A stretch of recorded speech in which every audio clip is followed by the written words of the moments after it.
Hello, everybody, and welcome to All Things DSO. We're so glad that you could join us today. Brian is joining us from the Dykema DSO Industry Group. Brian, how are you? Well, I'm trying to dodge blizzards right now, Beth. I'm in a little different setup over here. I'm now on, I think, day 4 or 5 in Colorado at a place very familiar to me, the Gaylord, because I couldn't get to New York City and I couldn't get home to Dallas because of the ice storms and blizzards. So I think one more day here and maybe with a little luck, I'll get to go home. That is absolutely crazy. I am supposed to be on a 6 a.m. flight from Tampa up to Boston for Yankee tomorrow Yeah. morning. And I think I'll get there fine, but then my flight home on Saturday night looks a little iffy. It's tough right now. It's really tricky right now. I tried to start a LinkedIn petition last year to rebrand the Chicago Midwinter as Chicago Midsummer. And I really thought that Yankee Dental would be much better served in like May.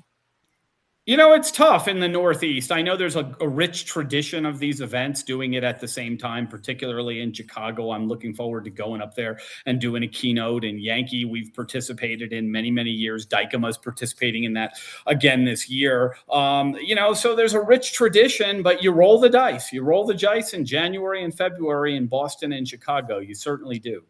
This was a question I was going to ask you a little bit later on, but I do feel like I've seen a big shift in attendance at conferences lately. You travel literally all around the world going to these. Tell me what you've been seeing.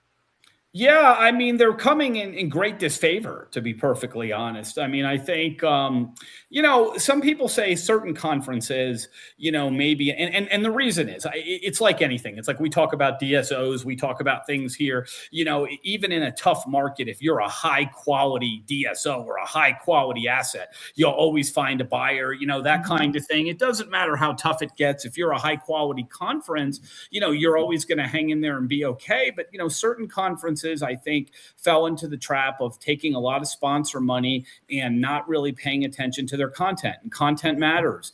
And as I've said, I know we're not promoting my Dykema conference at this moment, but I've always said content really, really matters. And at least at my conference, we made the decision, this, Beth, we've talked about this a lot. You can't buy the stage. You can't do it. You got to have a value-added presentation. And what I think happened is we got too many conferences. We got bloated right after COVID. People were so grateful to be back together. So I think in the year 2000, maybe 21-ish, 22, everybody went just because everybody wanted to go together. But then once 23 and 24 came around, people said, well, now that we've gotten back together again and all that excitement is maybe over with, you really got to have good content at these events or we're not going to go. And I just think a lot of events maybe lost sight of that. They said, let's just, anybody that writes a check, we'll just put them on stage without really being thoughtful about the content. And I think the industry backlash.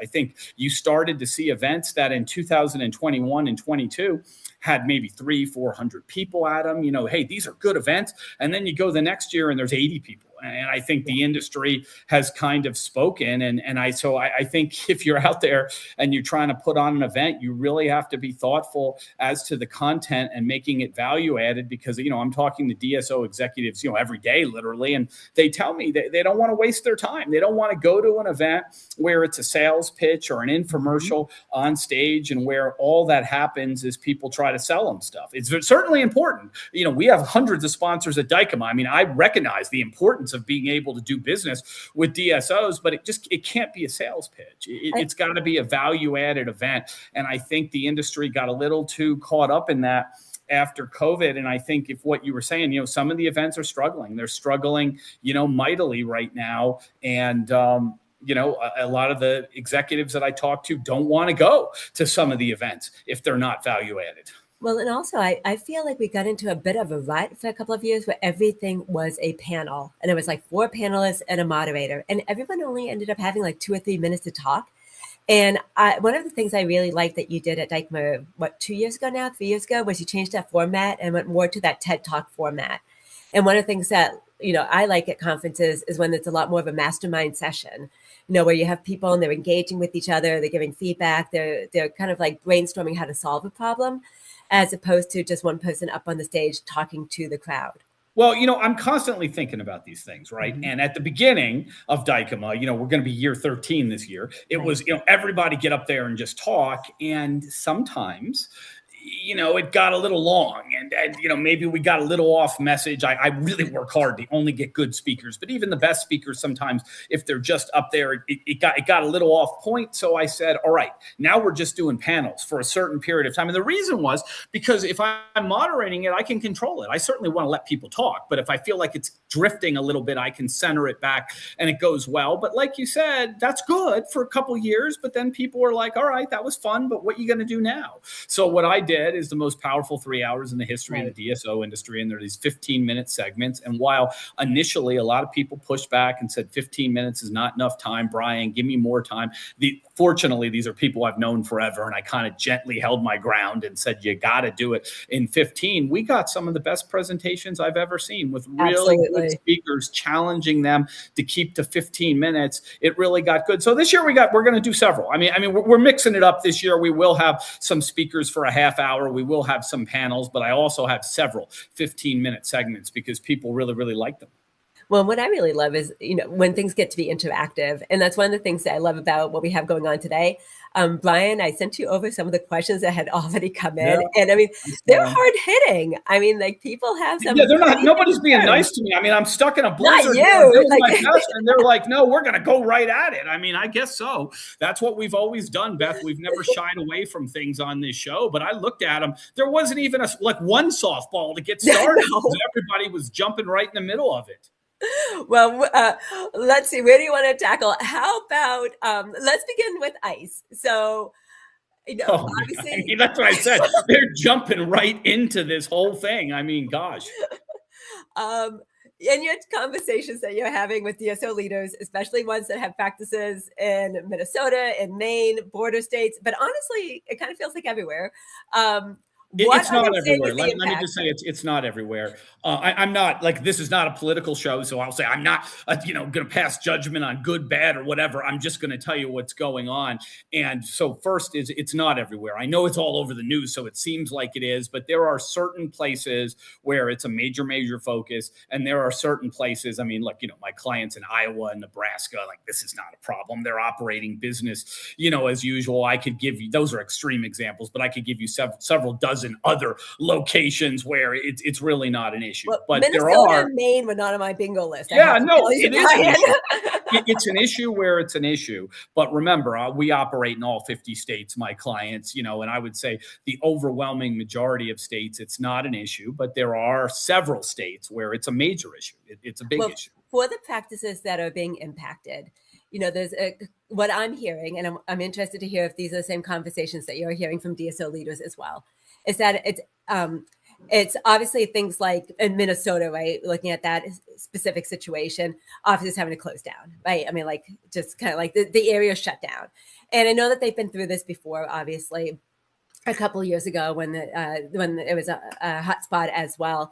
And I know that I was talking to some DSO leaders, and they said that they literally have almost like a no-go demarcation line around their practices. So when the practices are open, that they kind of are monitoring what's happening, and because they want to make sure that if there's anything that's going on, police activity, anything else that's happening, that they have time to shut down so that all of their team members and patients can leave safely while the roads are still open and be able to get to the schools if they have to be picking up kids or anything else and making it back home. And that is an impact on business operations, not to mention severe weather and stuff, but it's one of those things that has been impacting people.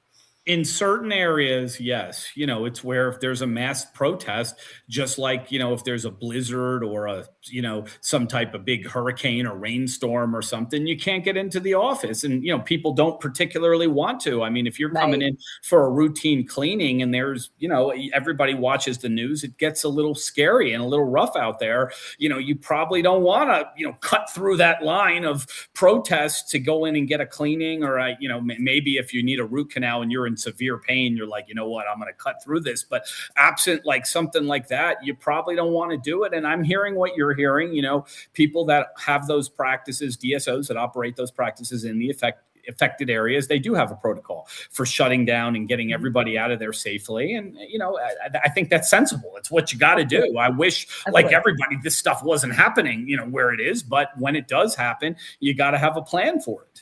Well, even when I was in Colorado, though, for your conference in August, I was talking to some leaders that have offices in, at that point, more like Arizona, Yeah. California, and Texas.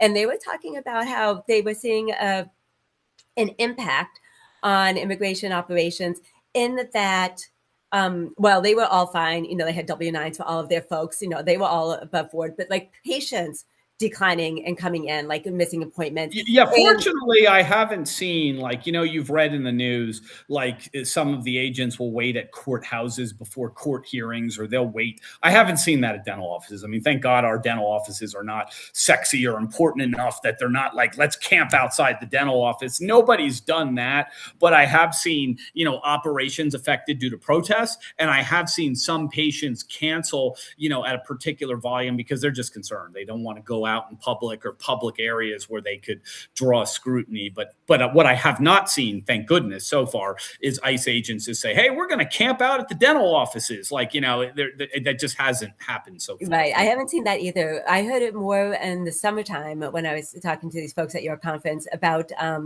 like impact on daycare, that they're daycare providers, whether it might be, a family member or a community member, they might not be like accepting children into their homes anymore or available anymore because of, concerns that were going on. And so that was then impacting the ability of people to go to work and impacting the ability of patients. Yeah, there's a to have ripple somebody take effect care to of their all kids. this, right? If Yeah, people can't get paid, childcare, they can't go to the dentist necessarily. I mean, right. maybe you could have your kid wait in the waiting room, but that's not really an option a lot of times for people. So, right, if you can't get the customary childcare that you needed, that could impact your dentist visit, your doctor's visit, a whole bunch of other things. And there is, there are affected areas where that's happening. You've named them, certainly in Texas, certainly in Arizona, certainly lately in Minnesota. Minnesota wasn't Mhm. really on the radar over the summer, but now, it's going on in Minnesota and, a few other places. Well, let's go on to some of the other news that has been happening. So, interest rates. We had been very hopeful when you and I last spoke in October that we were going to be seeing more movement than we've seen. Tell me what you're hearing and tell me what you're thinking. Well, I think there's two things going on, and they both have implications. One implication is what is the right thing to do, and the other implication is kind of what's going to happen.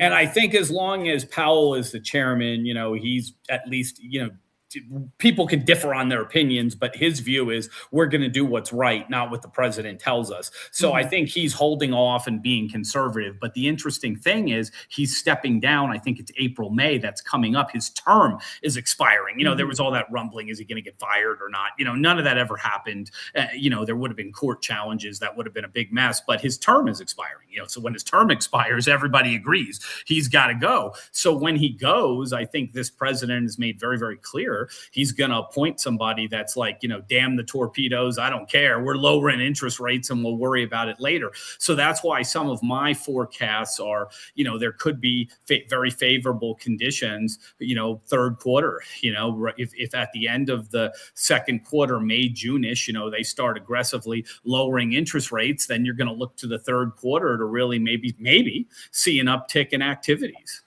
And that was one of the things that I had read when I was, getting ready to speak to you today, was that the thinking potentially no, let me see who this was from. Oh, this was from the Congressional Budget Office, CBO, predicting that inflation will remain above 2% in the near term. Employment will be in the mid 4% range.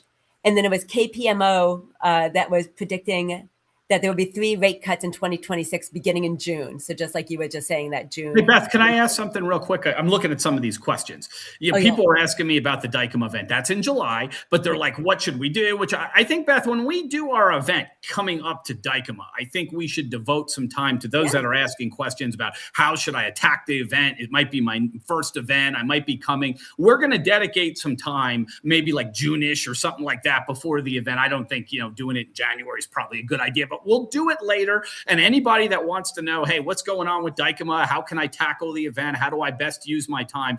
You and I, Beth, plan on talking about that on a special segment over the summer. Absolutely. I would like to say that the Dykema room block is not open yet, but the day that it opens, people want to book their rooms. if there's one thing that I have learned in attending what maybe 8 of the ones that you've had so far, like get that room and get it early because Yeah. So that's it an always appropriate sells thing to out. say in January, right? We'll tell you more stuff over the summer, but if we're going to talk about that in January, get your room like as soon as it opens, get it. I mean, really, I think last year it was like first week of April they were all gone. The year before it was like last week of April. So it's going this way. Like instead of the fourth week of April, now it's the first week of April. The rooms are selling out. I do know this. If the room block opens like the first week of February and you get your room the first week of February, you're always going to be good. But the longer you wait, it really so yeah. So we'll cover more of that over the summer. But for now, that's a great tip. When the room block opens, get your room. Well, Brian, let's go back just a little bit about the predictions about rate cuts. So you're feeling that what you're hearing is trending the same way, that not looking for a whole lot of movement until summertime? Yeah, I mean, I feel like the most they could do if they were going to do something is, do another interest rate cut, maybe first quarter or something. They've said they're not really necessarily planning on it. I do think when this term expires of Powell and he steps down, I think the next person they appoint is going to lower them, whether if you had an objective person that said, maybe it's not right, it's not going to matter. I think they're going to lower them aggressively. And then it'll be interesting because what do you do in a situation where maybe you shouldn't lower them, but you're doing it anyway? There's always unintended consequences with that. And I guess we'll have to see if, what type of unintended consequences come, but certainly having lower interest rates will help the M&A markets. There's no question about that. Well, one of the things that came in when we talk about these hard-hitting questions, I thought it was really interesting, the person that brought up that in the heyday of M&A, right? 2020, 2021, first half of 2022, a lot of the selling doctors signed like 5-year contracts for their providers. And now those contracts are going to be coming up if they haven't already started. I know, but they got to extend them. I know, Beth, you've mentioned this to me, and I do think there will be an occasional issue with this.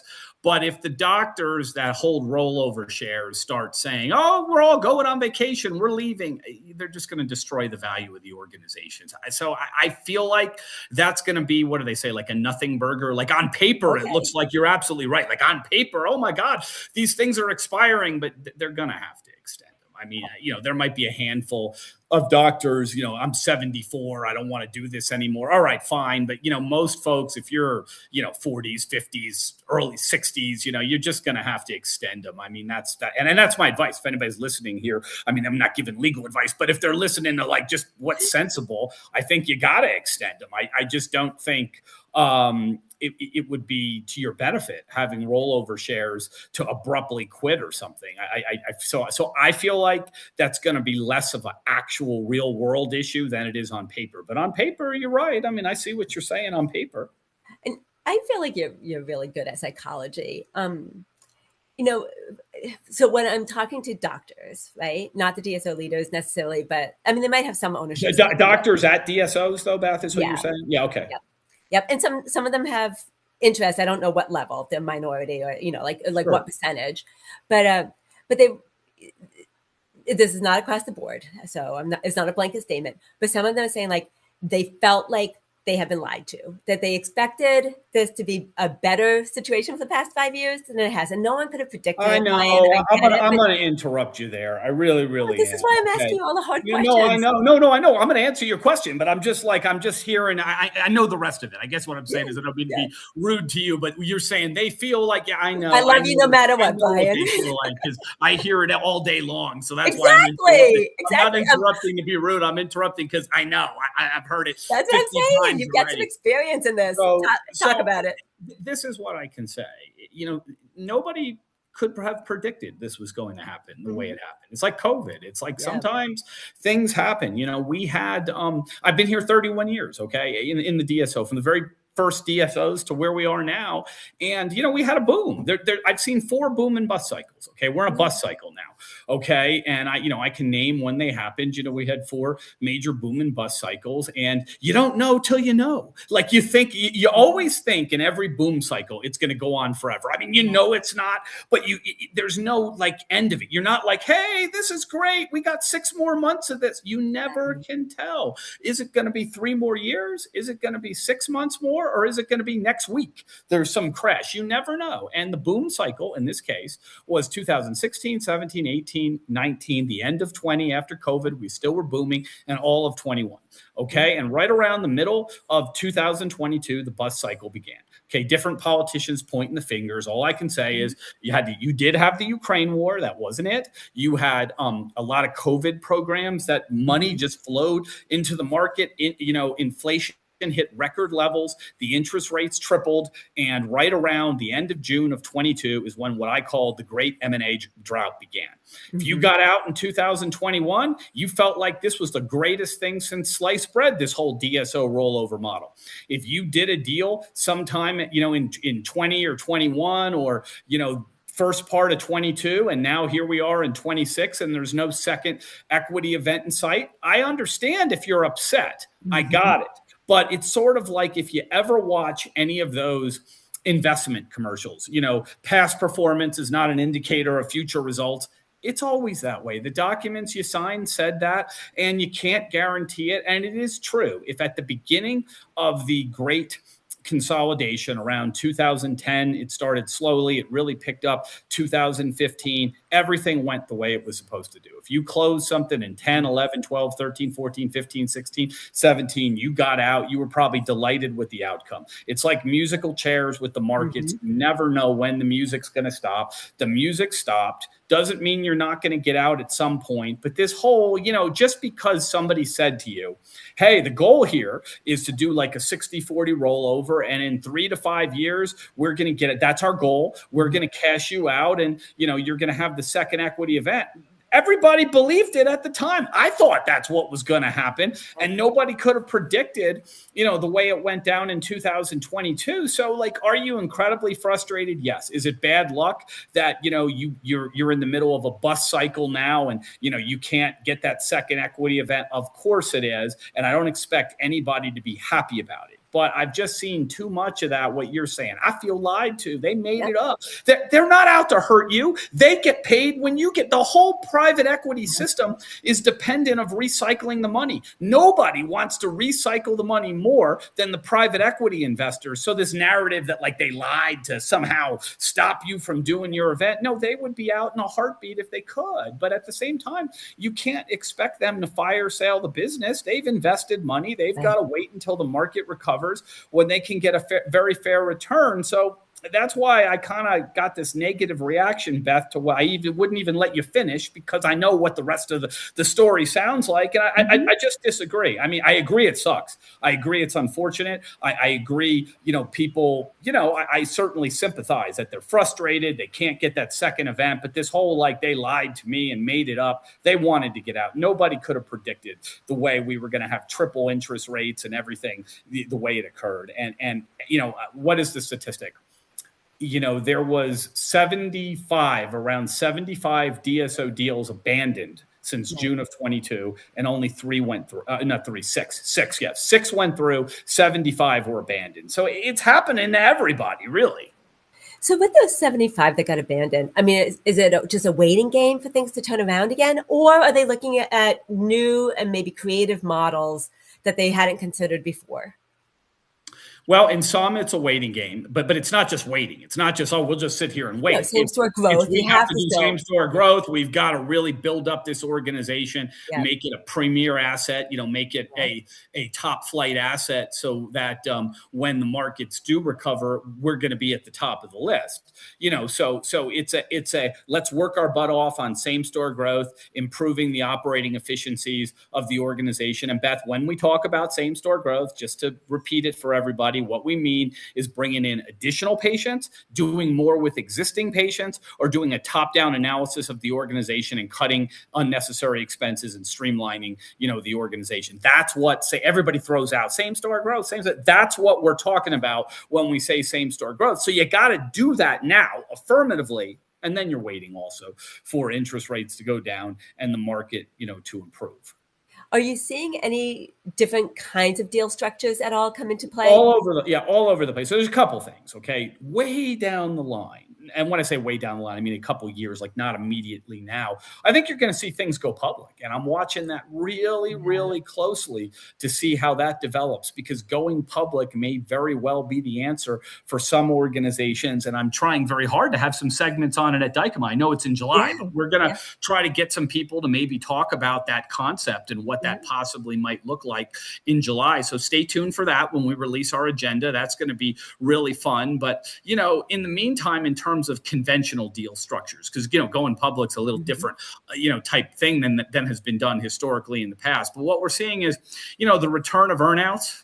If we can't agree on valuation, if you hit certain numbers, we'll pay you more. If you don't hit the numbers, you don't get paid. We're seeing the return of holdbacks, of some money pending the outcome of some things. We're seeing a lot of joint ventures, which were really hot like 10, 12, 13, 14 years ago. Then they went out of style. Now they're coming back, because if you do a 51-49 joint venture or a 60-40, the buyer only has to spend 51 or 60% of the money necessary. So your money goes further. So we're seeing a lot more joint ventures, a lot of earnouts, a lot of holdbacks and things that we hadn't seen. I mean, I've seen them 31 years. I saw them, 20 years ago, but we didn't see them during the boom.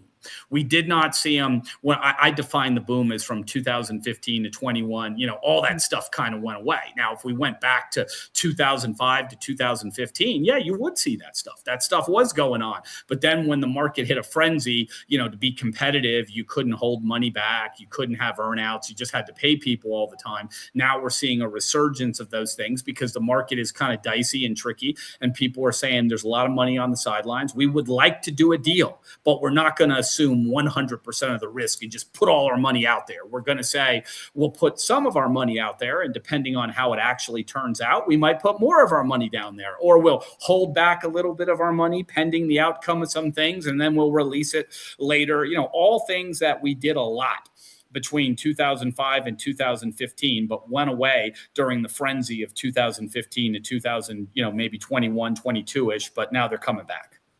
Brian, this might be more of a question for John Fiddler, with Fiddler and Associates. I was texting him this morning, actually. Oh, so maybe you were talking about this.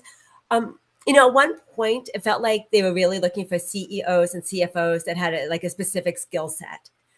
What are people hiring for now? What are they wanting to bring in at the top level in order to get them through this period, 2026, 2027?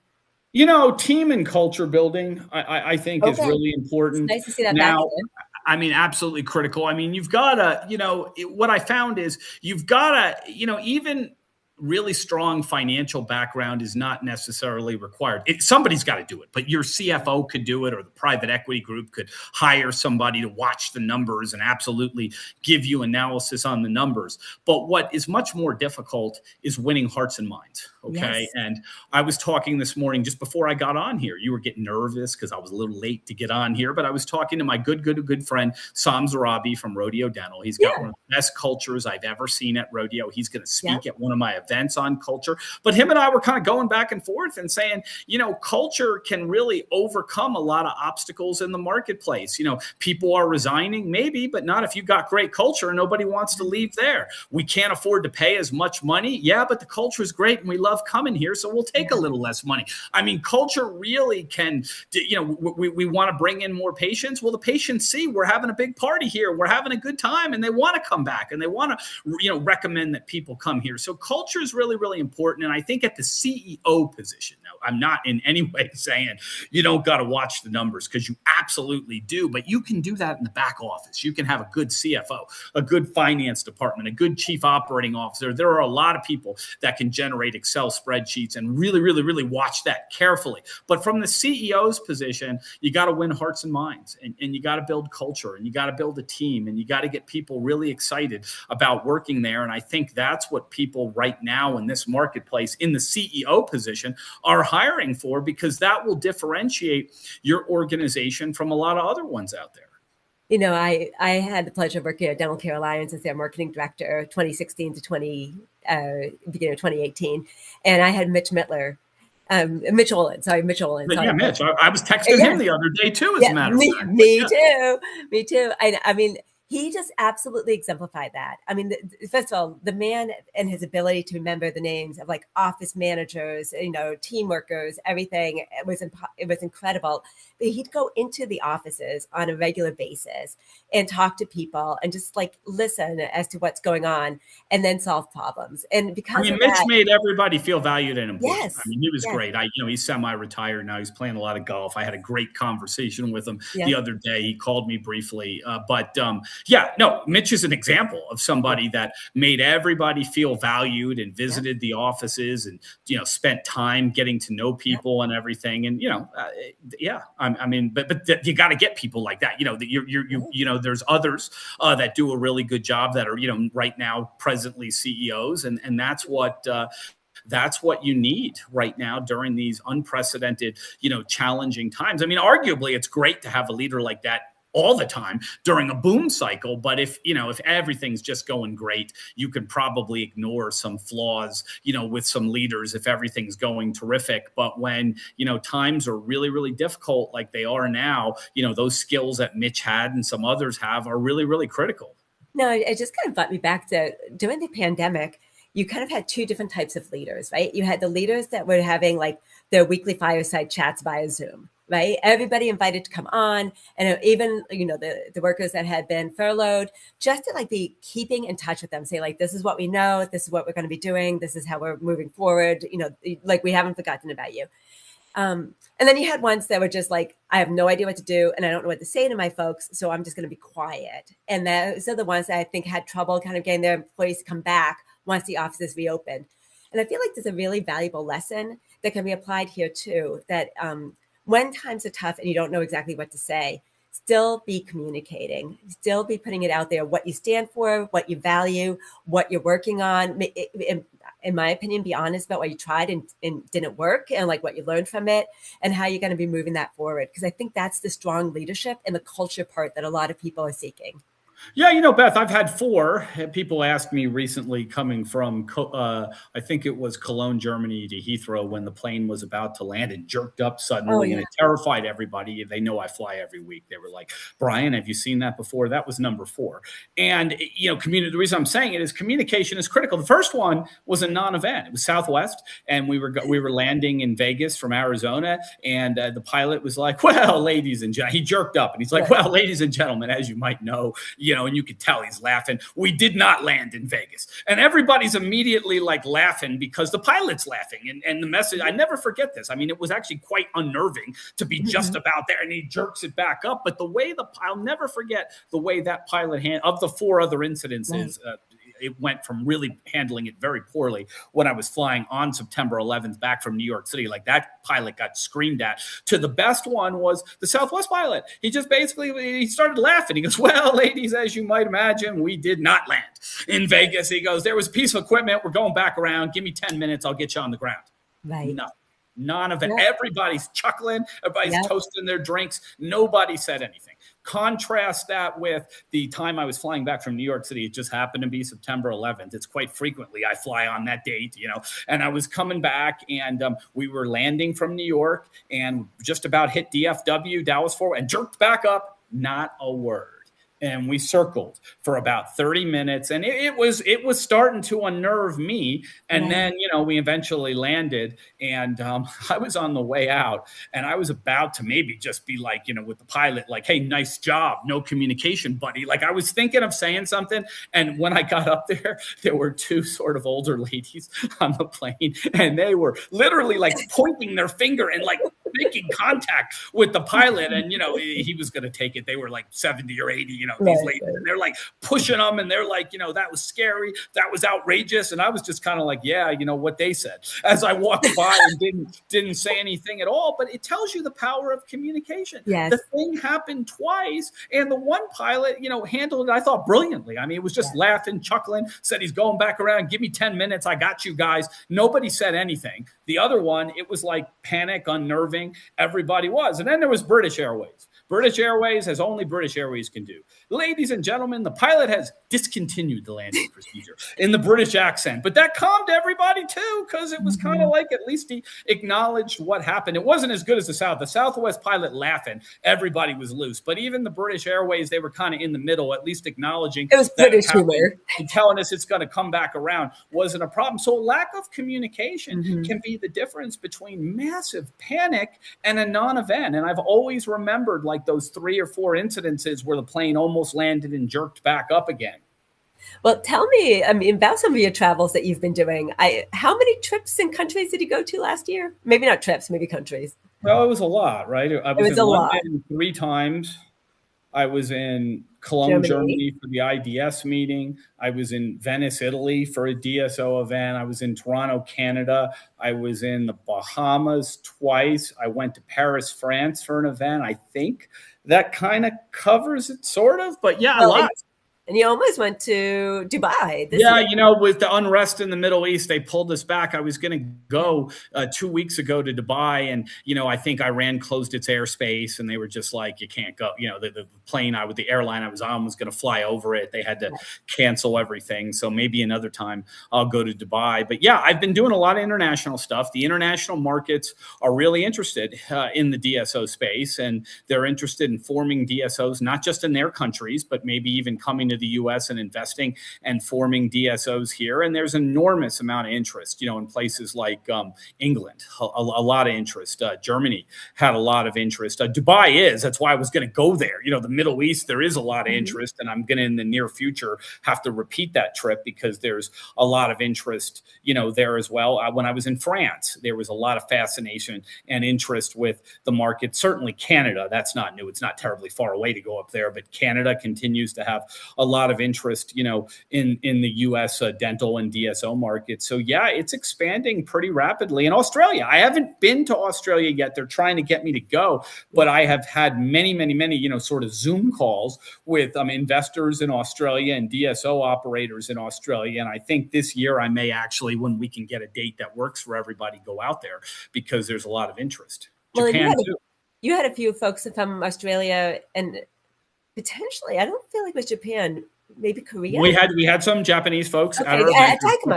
Folks that own DSOs that I've represented from Japan, and they come to our event. There's a big Australian contingent. You're correct. Several organizations, of people, and then London, of course. Not London, Europe. I meant to say people from London, but also in Europe, we had a big contingent from Europe, and it's bigger. They've told their friends what a great time Dykema was last year, and it wouldn't surprise me if instead of like say 15, 20, or 30 people, we have like 200, 250 people from, if we count Europe and we count Australia and Japan and in the Middle East. I think it wouldn't surprise me if we top like 200 or 250 international, visitors or, attendees this year.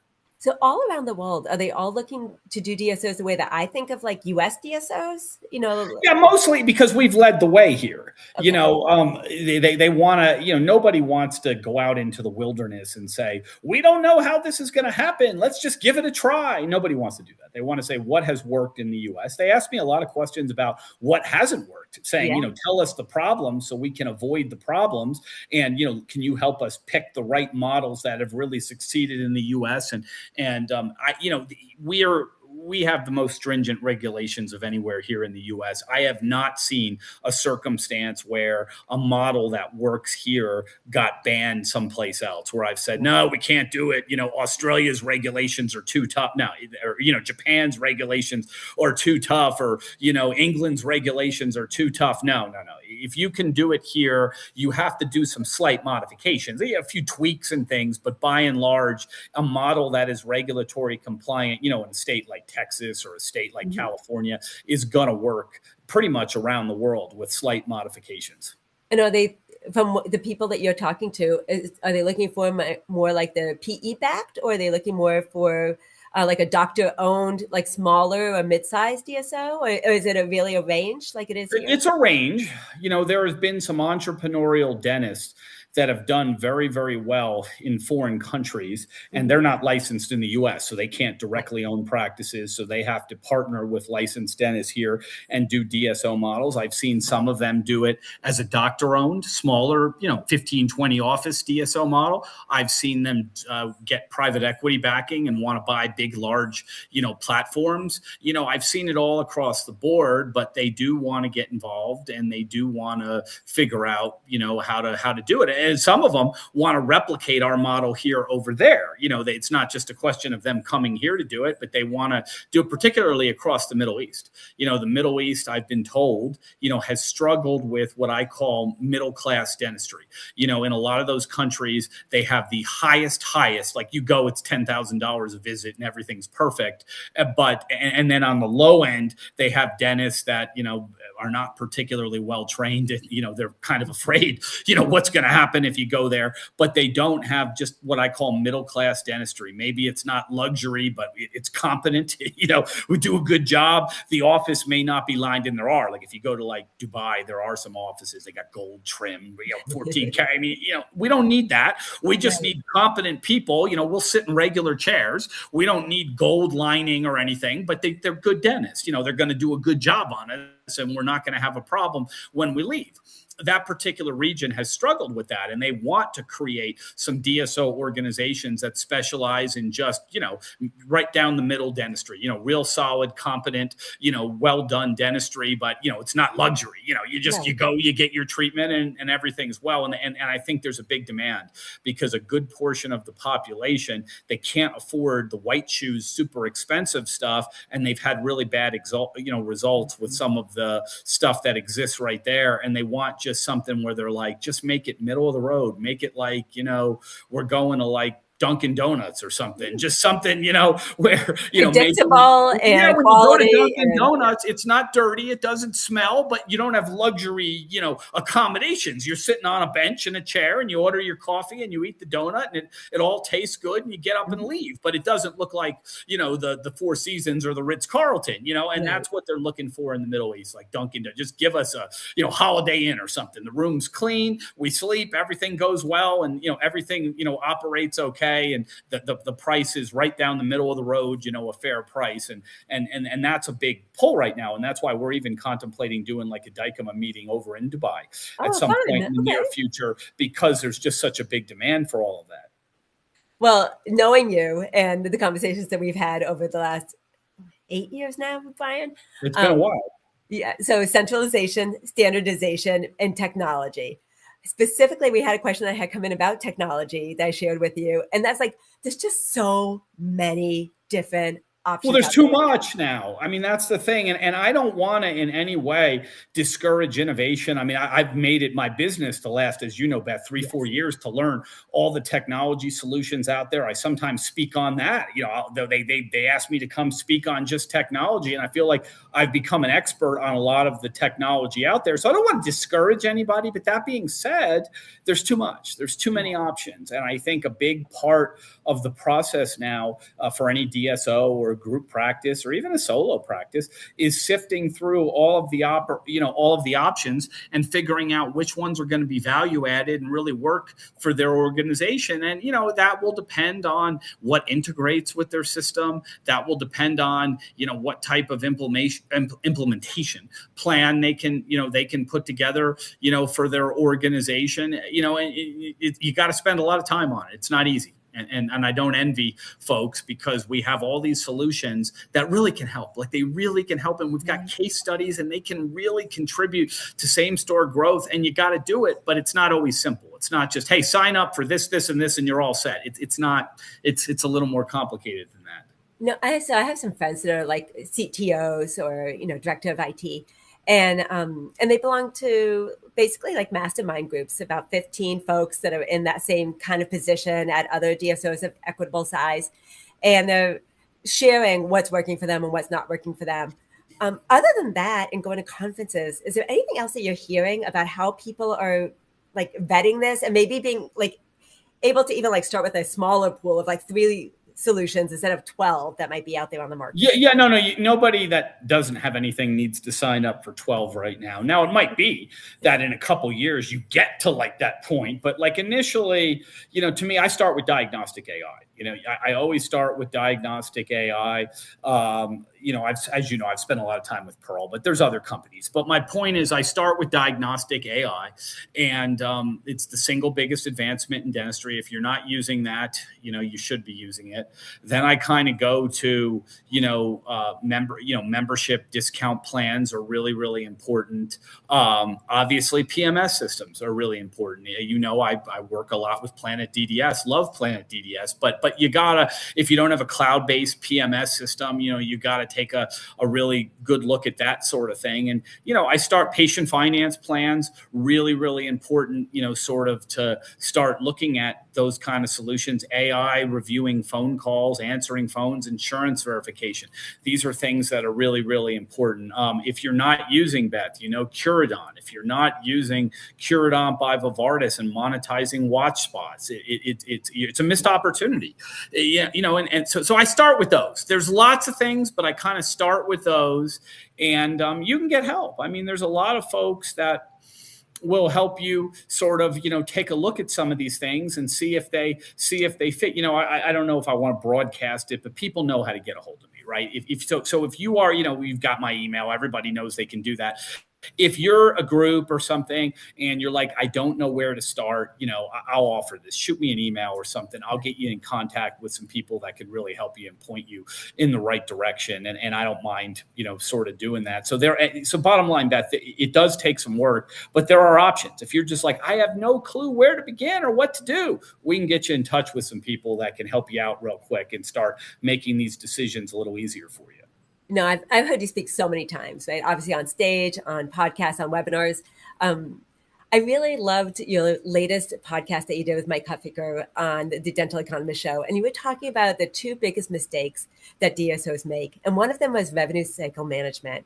That they yeah. Do you want to talk a little bit about that? It was kind of like the leaky bucket that people don't even understand where they might be losing money. Yeah, I mean, there's 2 things. Obviously, overhead is the biggest one. Just the column of overhead is the biggest one, and I'll repeat that here. But the 2, that probably were caught your eye and catch my eye. The 2 boring things that are just like boring, like people don't even know where to begin or what to do. One is revenue cycle management. The other is procurement. And they're both really, really important. And, getting it's a delicate dance, right? You want to get your cycle times down.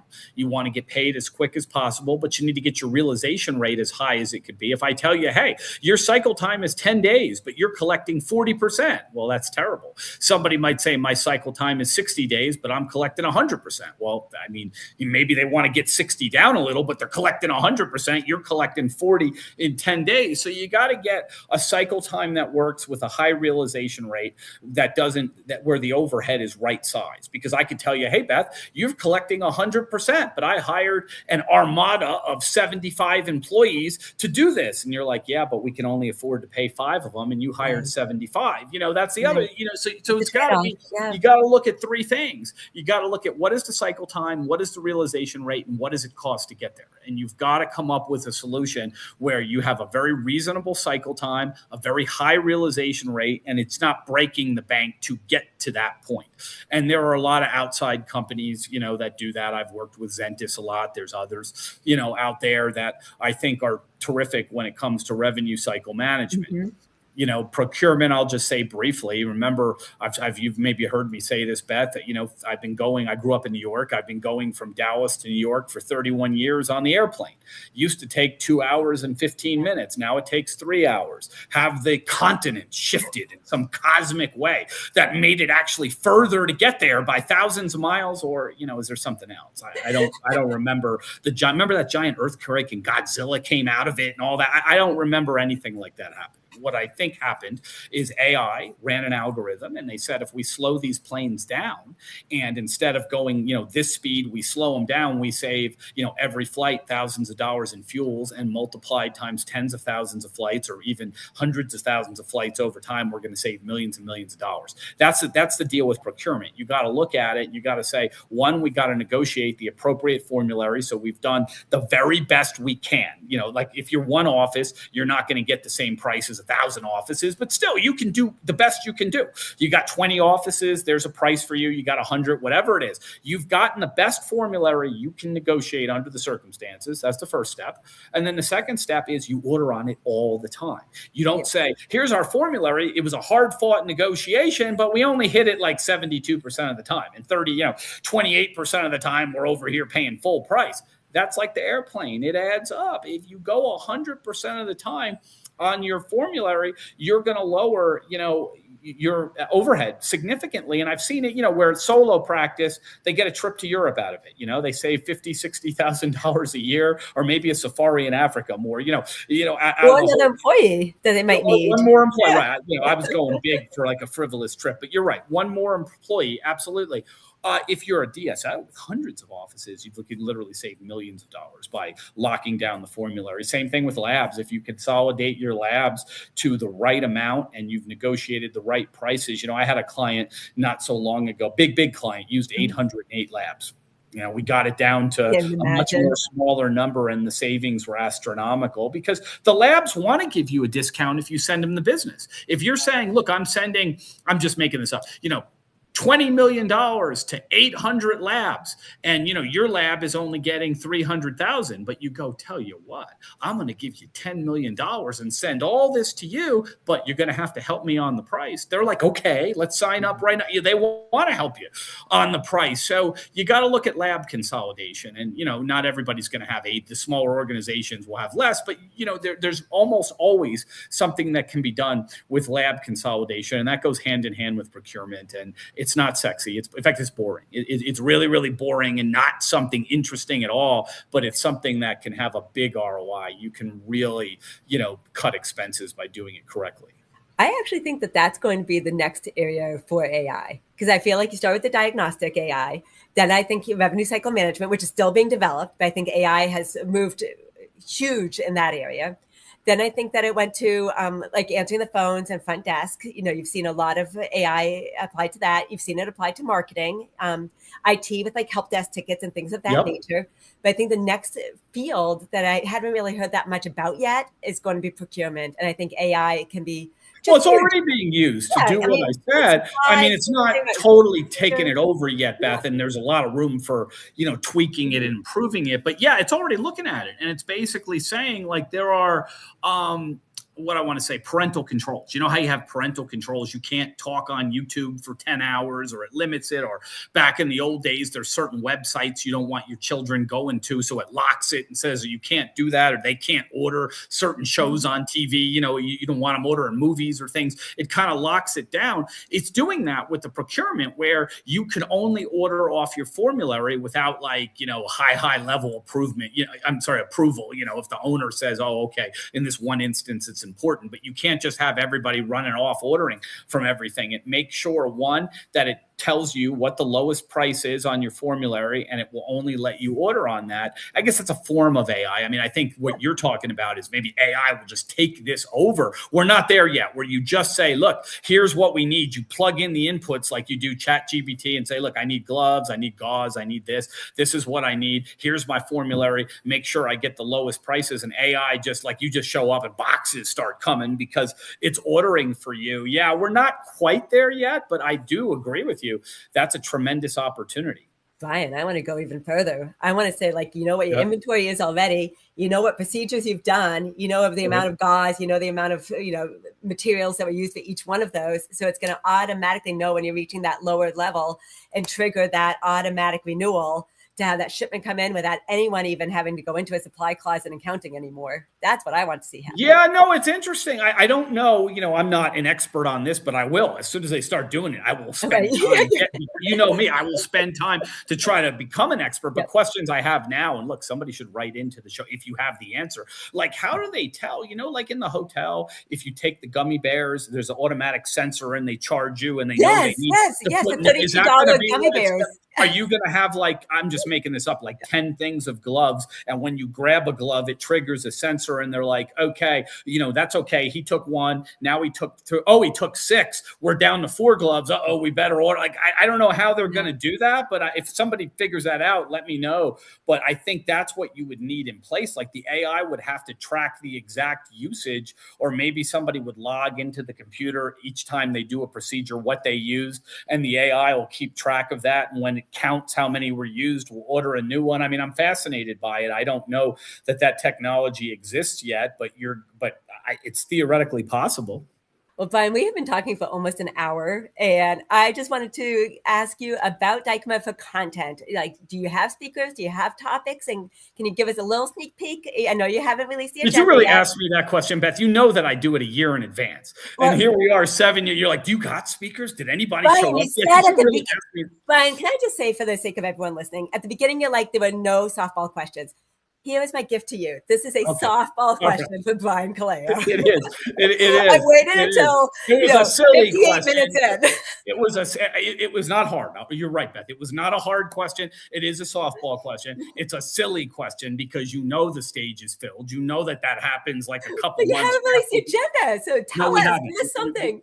Okay, well, one of the things that I said earlier is we're going to talk a lot about the going public option. That's the one that we've never done before, and it's for the bigger organizations. If you're a solo office, you're not going public. But I think that's something that the DSO industry wants to really examine and look at, and there may even be, by July, some concrete stuff. It may not even be theoretical. It may be like we got something to even talk about, by July. So that's one.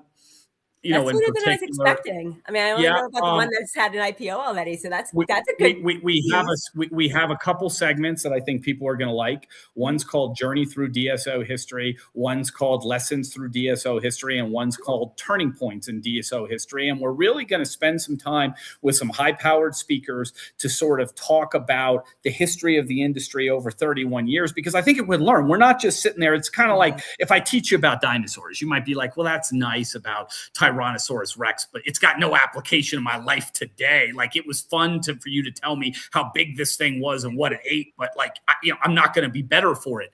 These lessons you will be better for, because the conditions that we're seeing today, we've seen over the 31 years. There's only a few, I want to use dinosaurs like me and a couple of our other speakers. Steve built one that's going to be, on stage. There's going to be some others that we're putting together that have been here 31 years. So, you can joke and call us dinosaurs or whatever, but we've seen it all. And we're going to give you our perspective, from, hey, what's happening now? We saw this 15 years ago, and this is what worked, and this is how we did it. And we're really going to focus on case studies and concrete information as to how we work through a lot of this stuff. So that's the stuff, and we're going to release the agenda soon, but that's the stuff that I'm most proud of, the journey through DSO history, the lessons through DSO history, and the turning points in DSO history, plus our little segment on the possibility of going public. I'll give you that. There's a lot more going on, a lot of workshops, a lot of breakouts, a ton of really cool stuff we're putting together, but those are, just some things that I'm excited about right now.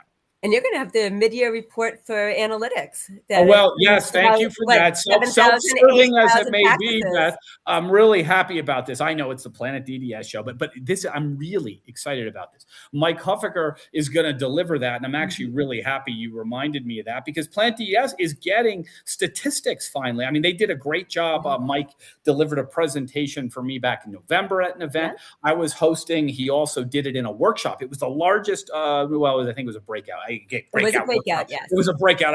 It was the most highly attended breakout we ever had in the history of the meeting. It was standing room only. It was something like the room, seated 100 or something, and he had like 140 in there listening to his presentation. I think Ray Caruso helped him, if I remember correctly. Ray Caruso. I mean, anyone should just go and listen to Ray Caruso. Yeah, no, I was texting Ray today too. I hate to be like name dropping, but I was texting Ray also. But anyway, it was incredible. He had 140 people for a breakout session. We'd never seen that before. So he's getting a big stage. Mike Hufker is going to go up there. That's one of those 15-minute ones because it's going to be power packed. But he's got 15 minutes on the big stage, and he's going to update all those statistics. So yes, I mean, I'm really excited about that. Yeah, that is awesome.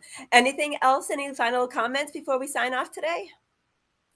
Yeah, I think things are looking up. We'll be coming back, obviously, in the near future for another one of these. But I think we'll have some really positive things. And, I don't know, you know this, Beth, Women in DSOs coming up. First week of March, I think it's March 5th through 7th in Las Vegas. Everybody needs to sign up for Women in DSO. I love that event. Planet DDS participates in that event, a big supporter of that event. So I like that event. So, for the immediate short term, everybody needs to come to Woman in DSO, and then we'll have certainly, as we get on, more information about Dykema. Fantastic. Well, Brian, thanks so much for joining us today. I really appreciate it, as always. And there were a lot of hardball questions. And I feel like a pinball. You batted me around here, Beth. Well, hey, I knew you could handle it, right? I knew absolutely. I gotta go get a drink or something. I'm tired now. Well, that's the thing, right? You didn't even have a chance to prep. I mean, for anyone that watched the beginning of this, we were like 32 seconds late. I know my computer crashed. My computer crashed. I got in 30 seconds before. But yes, it was a great session today, Beth. I appreciate it. You're the best. I will see you in Chicago in just a few weeks. Absolutely. Fantastic. Absolutely. Well, thank you, everyone, for joining us today. And we look forward to seeing you again on the next All Things DSO.